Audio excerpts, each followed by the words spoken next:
Selamat pagi Pak Dwi. Nampaknya saya tidak mendetail masalah fundamental kali ini, hanya sekedar review saja.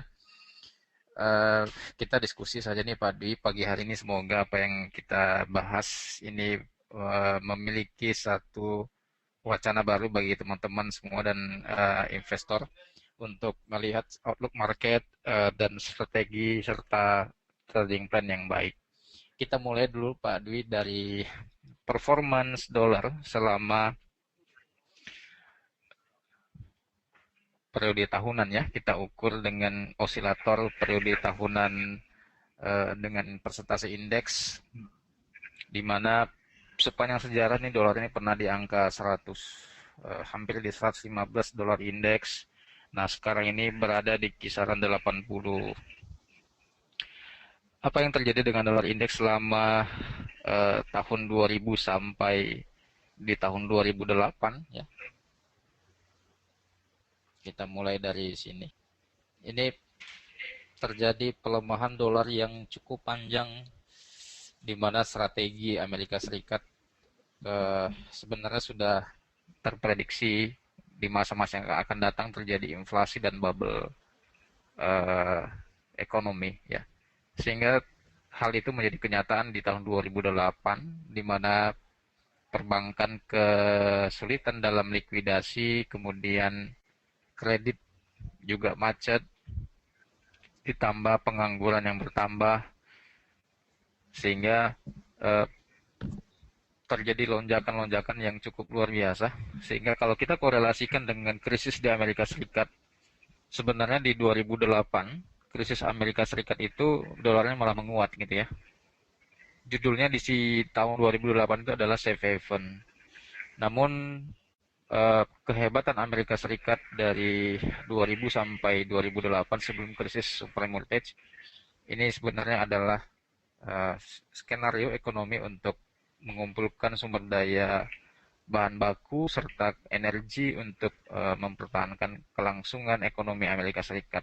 Nah, dalam kondisi sekarang ini sudah ada tanda signifikan untuk prediksi dolar apakah mengalami penguatan kembali atau mengalami flat atau mengalami pelemahan kembali. Namun dari osilator one year performance, usaha untuk penguatan dolar ini sudah dimulai sejak 2010 sampai 2014.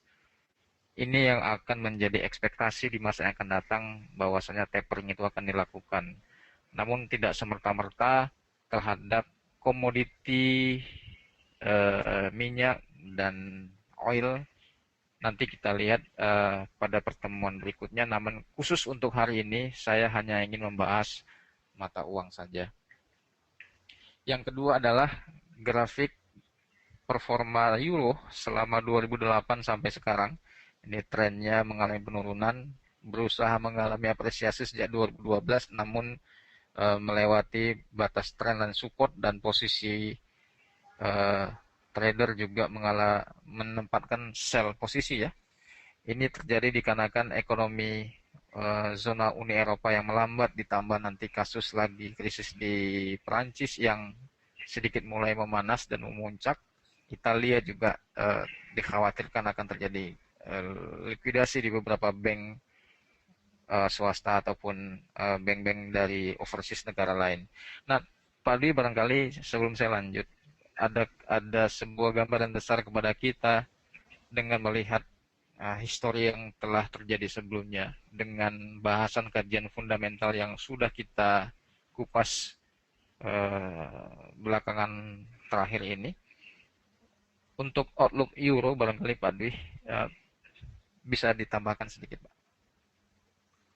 Oke, saya rasa untuk euro secara fundamental juga terlihat masih terus isu terhadap perlambatan ekonomi negara-negara euro ditambah dari beberapa negara yang terus mengalami penurunan di performa fundamental. Jerman juga nampaknya akan terpengaruh dengan beberapa masalah terhadap kebijakan. Kemudian juga kebijakan luar negeri dia juga terganggu saya kira akibat dari kebijakan ke Rusia. Meskipun Jerman kita lihat yang terbaik di antara beberapa negara Euro, nampaknya pengaruh dari negara Eropa Timur, kebutuhan terhadap beberapa eh, kekuatan ekonomi mulai terpengaruh sehingga Jerman juga terpengaruh karena ekspor dia juga ke wilayah tersebut. Saya kira kedepannya secara teknikal atau secara sentimen pasar memang betul euro masih terlalu riskan untuk kita katakan untuk naik atau jenuh untuk wilayah short. Seperti itu pandangan saya, Pak. Ya, memang ini lagi di persimpangan ya, Pak ya. Dolarnya lagi di persimpangan. Situasi ini disebabkan kalau saya mencermati yang last update terakhir newsnya adalah masalah lelang obligasi yang bid to ask ratio-nya itu stabil. Kemudian kita sebagai analis harusnya ngerti apa yang akan terjadi yang akan datang, dikarenakan lelang obligasi adalah salah satu cara tercepat pemerintah untuk menarik likuiditas, di mana tingkat likuiditas yang dibutuhkan ini perlu diinjak sekarang juga. Oleh karena itu, opini publik dan berita yang ada di media ini kecenderungannya adalah mengarahkan situasi positif di Amerika Serikat, sehingga sentimen market terbentuk sedemikian rupa menyebabkan orang kembali mencintai dolar sebagai safe haven. Ini yang saya baca. Namun kalau kita cermin dari lelang obligasi di Amerika Serikat, kemudian di Uni Eropa, di Inggris, sebenarnya ini tiga negara besar ini juga ada sedikit masalah-masalah likuiditas ya, masalah keuangan. Namun karena opini publik, kemudian jadwal percepatan kalender ekonomi di Amerika Serikat yang sedemikian rupa, pengangguran yang semakin baik, kemudian unemployment claim yang semakin berkurang, ini adalah tanda-tanda faktor positif untuk ekonomi, sehingga drive arah market publik ini diarahkan tercipta sentimen positif yang baik. Oleh karena itu lebih spesifik kita akan coba lihat dulu dari Asia Tenggara dulu, sorry, dari Asia Pasifik. Kita mulai dulu dari mata uang New Zealand New Zealand dollar ya. Saya menggunakan time frame daily dulu. Di harga terakhir ini saya ukur di 0,8377.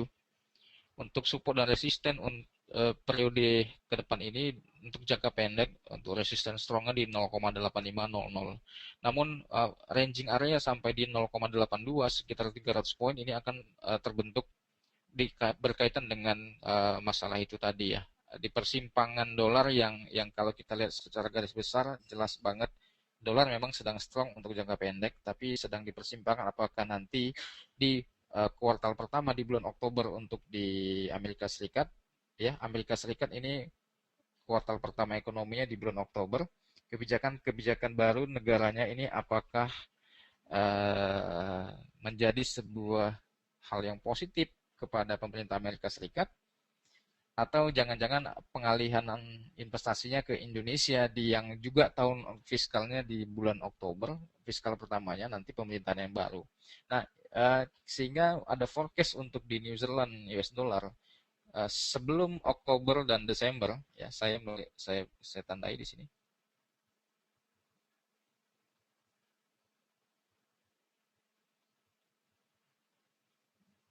Ya.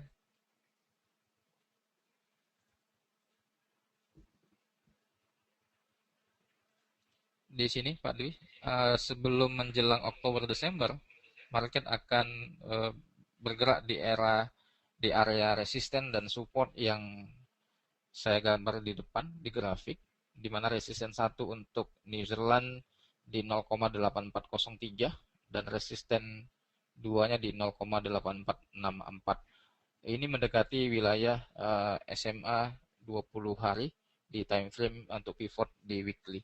Sehingga jika nanti ekspektasi publik terhadap penguatan dolar dan sentimen positif kepada Amerika semakin kuat, saya yakin dan percaya untuk retrace downtrend New Zealand ini akan berada di wilayah kisaran 0,86 untuk ekstrimnya. Itu kesempatan kita untuk posisi sell kembali untuk target ekstensi di 0,800. Pak Dwi, untuk teknikal di New Zealand ini barangkali ada tambahan karena khawatirnya publik akan melihat ada pola double bottom di situ yang menjadi kesempatan orang untuk buy di tanggal Juni ya, Juni tanggal 8 saya kira di situ merupakan posisi area yang double bottom dengan Bollinger Band-nya yang sama. Namun kalau dari fundamental dan skenario tradingnya malah di 0,85 dan 0,86 ini kesempatan retrace untuk posisi sell kembali. Barangkali ada tambahan Pak. Secara politik, kita telah melewati kemarin pemilu. Indonesia mau tidak mau ikut diamati oleh para pelaku pasar dikarenakan Indonesia salah satu negara yang sebelum melewati Asia Pasifik, wilayah kita dulu. Apabila kita aman, berarti lalu lintas ekspor dari negara Asia Pasifik juga lancar. Salah satu variabelnya seperti itu. Makanya beberapa pengamat juga terus mengamati keadaan ekonomi, keadaan politik di kita dalam keadaan stabil, apakah tidak. Apabila stabil, mereka juga turut terbantu.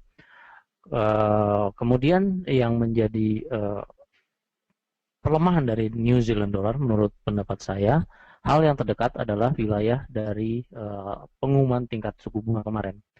Kita tahu New Zealand aktif di antara beberapa negara untuk merubah tingkat suku bunga duluan dari 2,75 3%, 3,25 2 bulan yang lalu. Kemarin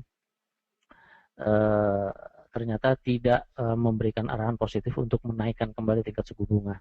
Kemudian harga drop ya, secara fundamental seperti itu. Namun secara keseluruhan yang kita lihat masih ada prospek yang cukup positif untuk sisi perdagangan New Zealand dolar ke beberapa negara tujuan ekspor dia, termasuk juga di Australia. Nanti kalau kita berbicara tentang Australia juga seperti itu. Berbeda dengan Australia, Australia sangat tergantung sekali dengan keadaan ekonomi dari wilayah kawasan China ya, kemudian juga dari wilayah lain karena dia ekspor untuk mineral, batu bara dan lain-lain, termasuk biji besi yang merupakan ekspor terbesar. Nah, kembali lagi ke New Zealand. New Zealand dollar adalah sister currency dari Australia dollar. Nah, kita lihat di sini kestabilan New Zealand dollar lebih baik daripada kita lihat ke Australia dollar Pak Fauji seperti itu. Ya, ada forecast fluktuasi dan volatilitas yang cukup besar di Januari 2015 saya kira.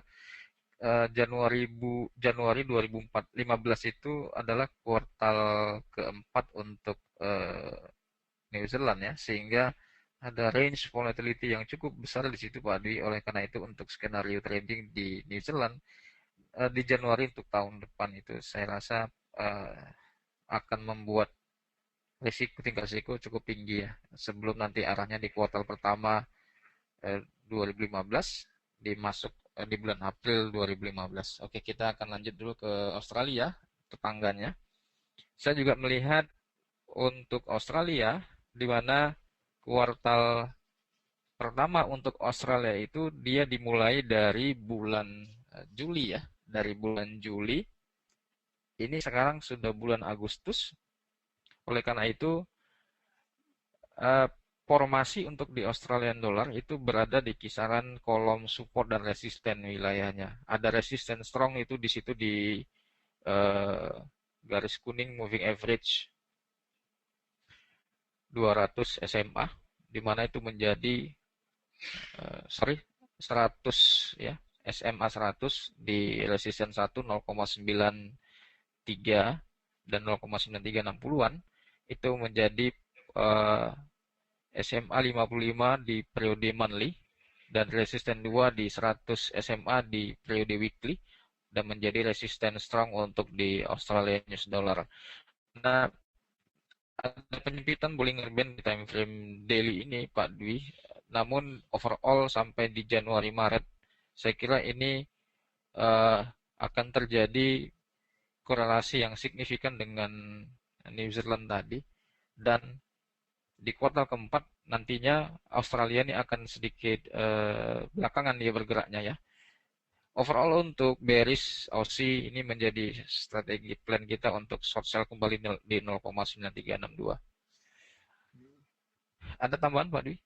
Ya, kalau saya lihat semakin jauh dari melting point dia ke $1 ya, ke Ya, 1,00 Pak ya. Oke, kita lanjut deh. Nah, yang menarik adalah negara Jepang ya. Ini barangkali teman-teman melihat sedikit berlebihan untuk forecast yen di 110 per 1 US dollar. Namun ini adalah kondisi dari eh, sikap Jepang yang menjadi sekutu Amerika Serikat, ya, di mana bantuan Amerika Serikat dalam pengamanan wilayah, kemudian pengamanan industri, kemudian kontrak-kontrak ekspor impor negara Jepang kepada seluruh dunia yang juga dimonitor oleh Amerika Serikat, ini tentunya akan menyebabkan kenyamanan negara Jepang dalam kurang lebih perlindungan dari sekutunya Amerika Serikat, sehingga masalah pajak kemudian masalah kebijakan fiskal untuk dalam negeri ini tentu sebenarnya sudah diperhitungkan dengan matang untuk eh, pertumbuhan trade balance dan GDP di negara Jepang. Oleh karena itu, kondusif yang akan terjadi di Jepang ini akan membuat arah pelemahan yen akan makin berlanjut, ya, kecuali terjadi kerusuhan dan ricuh di wilayah Laut Cina Selatan. Ini akan membuat skenario bullish dolar yen akan berganti menjadi bearish dolar yen. Artinya orang akan melakukan safe haven di yen.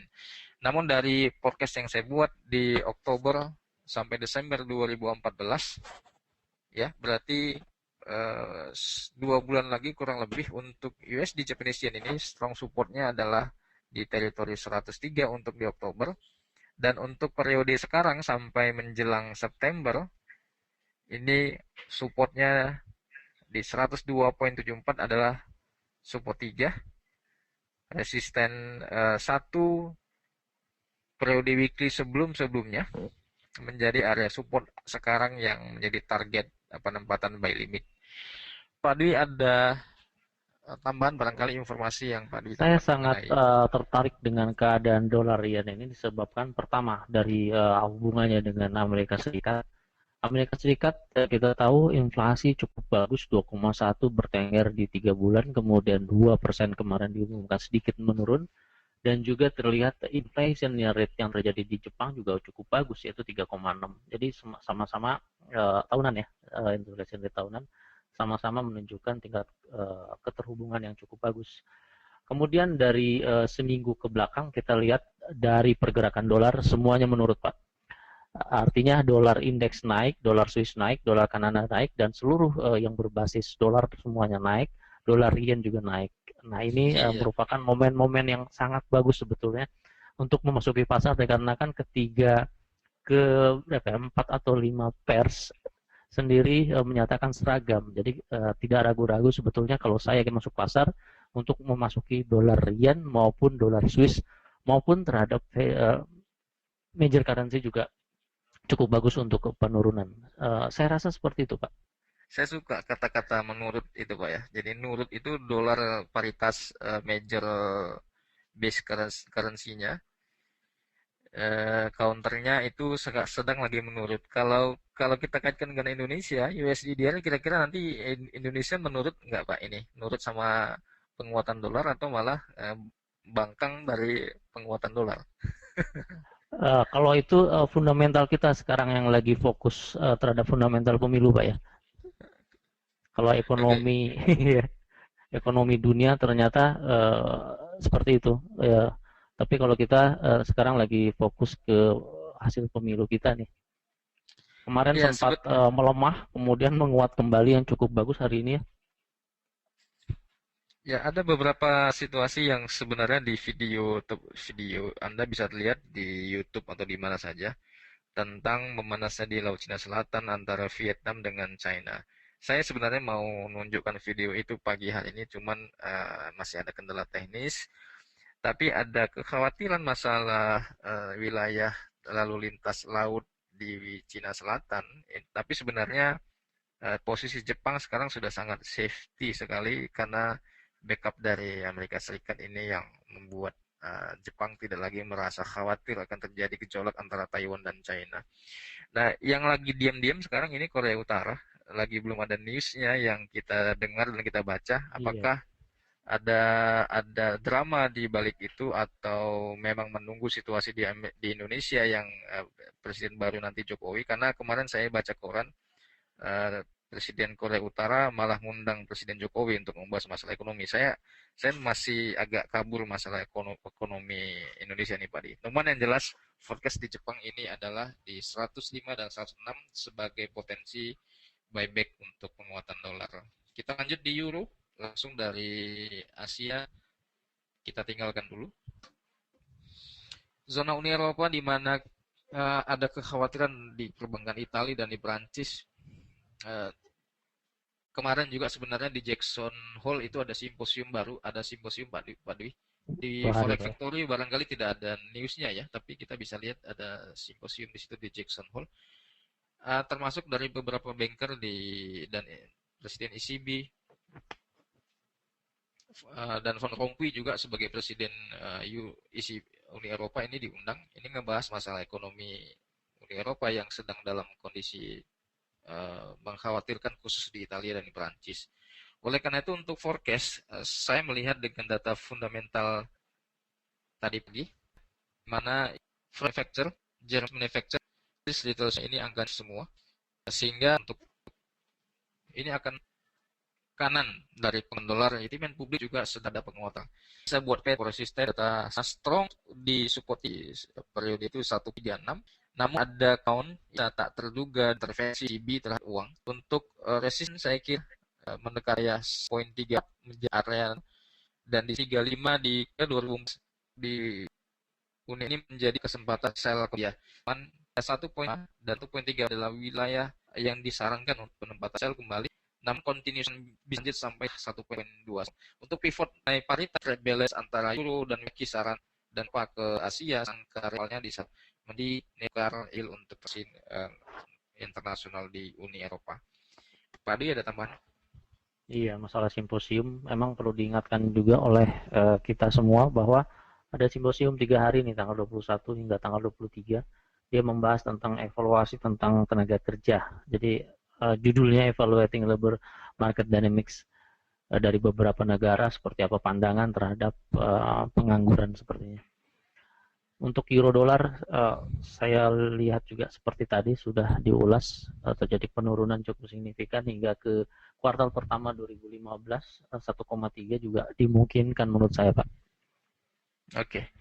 Jadi saya janji tadi pagi di awal bahwasanya ini adalah outlook baru untuk teman-teman melihat peta forecast di kuartal ekonomi dengan kombinasi fundamental yang sudah kita bahas sebelum-sebelumnya.